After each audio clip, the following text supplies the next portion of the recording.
I will talk about how can you see your streaming limit on your YouTube TV app. We'll go to figure out the solution on how you can do that on your app.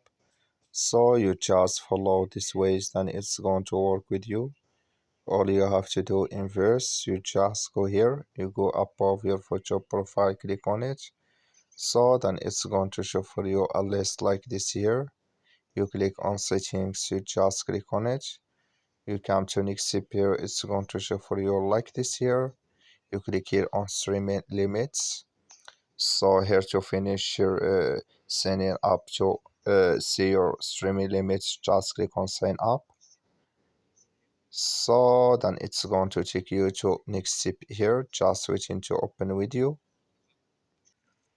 So then here can you get your plan here, you just click on next and add your card information, then it's going to add with you.